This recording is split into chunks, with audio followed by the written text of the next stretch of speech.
Hello, and welcome to the Wisconsin Employer Lawyer Hotspot, connecting you with legal information and explanations to some of the difficult but common concepts of labor and employment law. I'm Dill, a Wisconsin attorney representing management in the workplace. My goal is always to keep you informed about the latest and most relevant topics in labor and employment law. Be sure to look for other Wisconsin Employer Lawyer Hotspots and the Wisconsin Employer Lawyer blog at www.wiemployerlawyer.com. and follow me on Twitter through the handle at @Jesse_Dill. Today we'll be examining substitution of paid leave under the Wisconsin Family and Medical Leave Act. FMLA leave is a common headache for many employers. Employers in Wisconsin have it especially difficult as there is a state-specific law with some unique differences. Wisconsin was actually the first state to enact unpaid family and medical leave rights in 1988. The federal government soon followed with its own law 5 years later. Employee rights under the Wisconsin Family and Medical Leave Act can sometimes surprise employers. How an employer words its leave policies has significant effects on the rights employees enjoy. First, let's recall some of the basics. The Family and Medical Leave Act, or FMLA, provides eligible employees with up to 12 work weeks of unpaid leave during any 12-month period if certain circumstances occur. These circumstances include the birth or adoption of the employee's child, the care for a spouse, child, or parent of the employee with a serious health condition, or the employee's own serious health condition. Not only do employees have the right to take unpaid leave if those circumstances occur, but they also have the right to return to their position when they come back. Specifically, an employee has the right, upon returning from FMLA, to the position they held before taking the leave, or an equivalent position with equivalent terms and conditions of employment. Additionally, the employer must maintain health benefits under the same conditions that applied prior to the employee taking leave.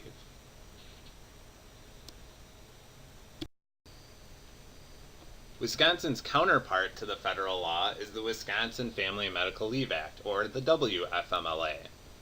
The WFMLA grants unpaid leave rights for the same circumstances as the federal law. However, the length of leave under the WFMLA depends on the employee's reason for taking the leave. That is, if an employee wishes to take unpaid leave for the birth or adoption of a child, they are entitled up to 6 weeks of unpaid leave for that reason. If the purpose of the leave is to care for the employee's child, spouse, domestic partner, or parent's serious health condition, the employee is entitled up to 2 weeks of unpaid leave. And finally, if the employee wishes to take leave for care of its own serious health condition, the employee is entitled up to 2 weeks of unpaid leave. An employee returning from leave enjoys similar rights under the federal law as it does with the WFMLA. The employee is entitled to the position they held before taking the leave if it is vacant, or if that prior position is not vacant, an equivalent employment position with equivalent terms and conditions of employment.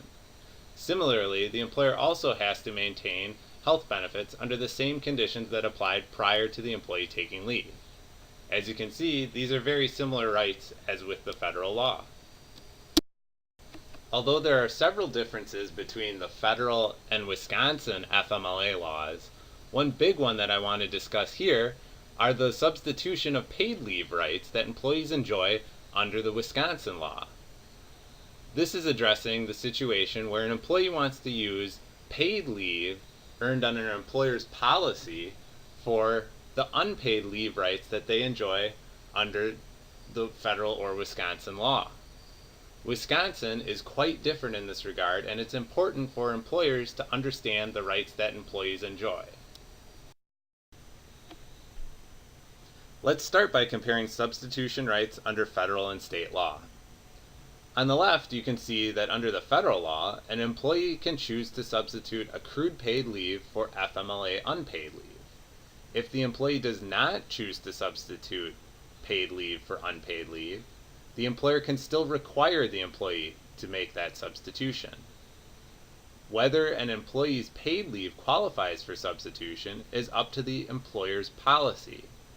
That is, whether an employee can take paid leave instead of unpaid leave is up to whether the employer's policy conditions are met so that the paid leave can apply.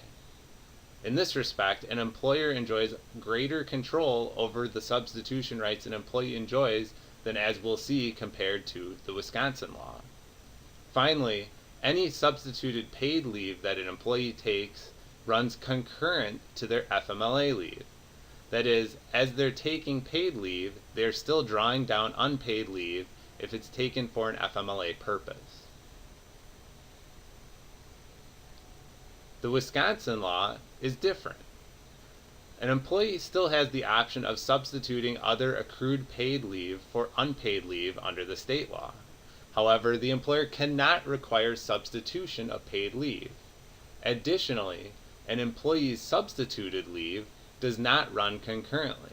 That is, if they're taking paid leave in substitution of their WFMLA leave, the employee still enjoys their full WFMLA unpaid leave rights until the unpaid leave is taken.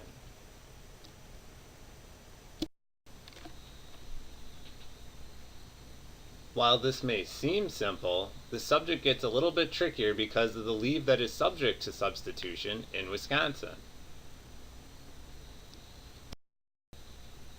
We saw before that an employee enjoys the right to substitute accrued paid leave under the Wisconsin law. But what exactly is accrued paid leave? To help understand, let's first take a look at what the law provides.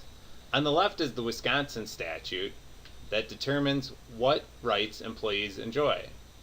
That law provides an employee may substitute for portions of family leave or medical leave, paid or unpaid leave of any other type provided by the employer.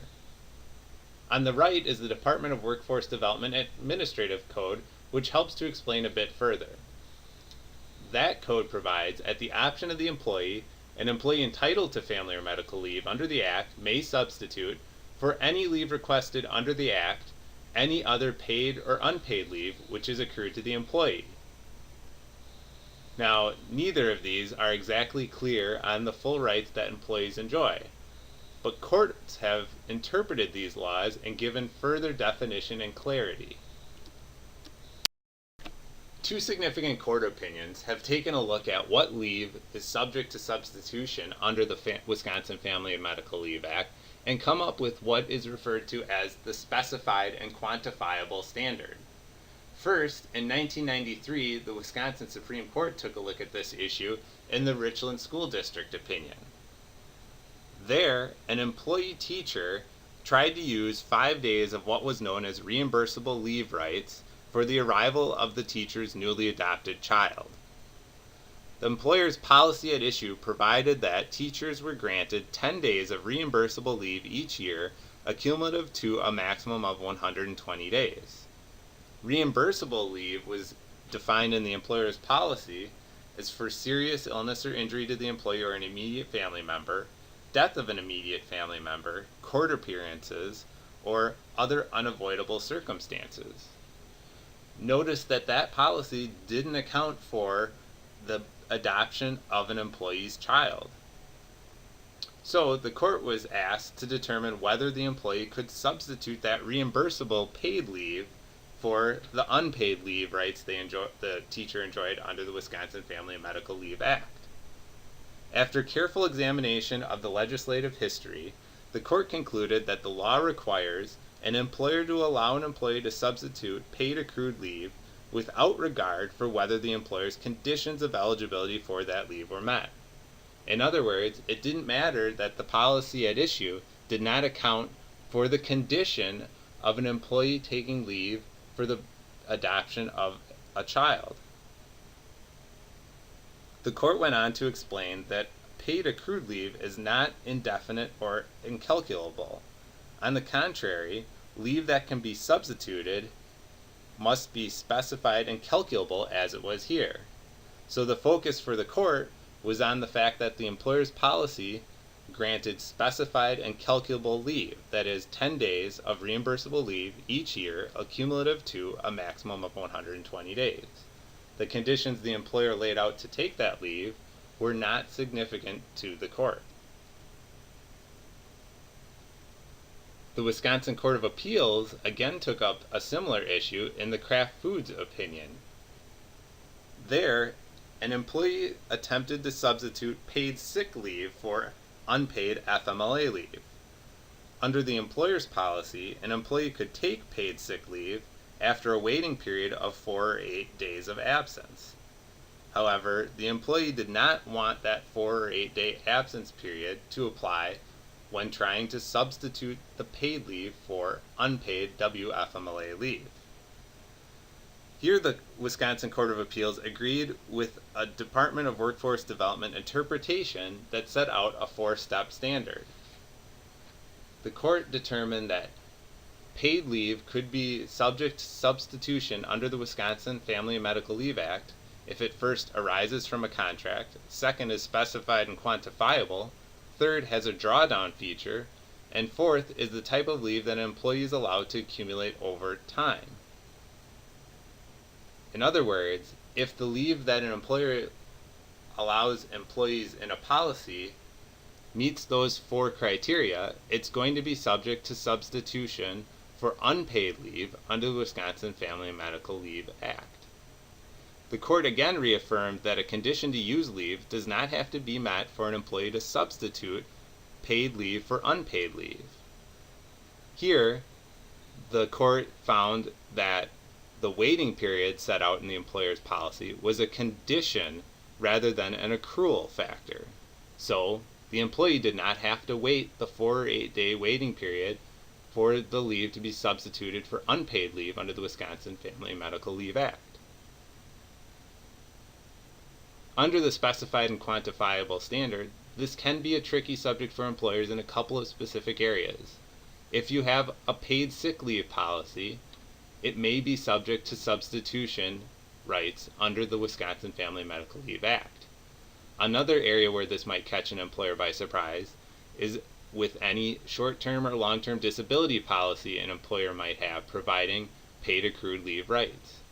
You'll want to sit down with an attorney and figure out whether your leave policies are subject to substitution, and also, if you wish, how they may be modified so that they are not subject to substitution.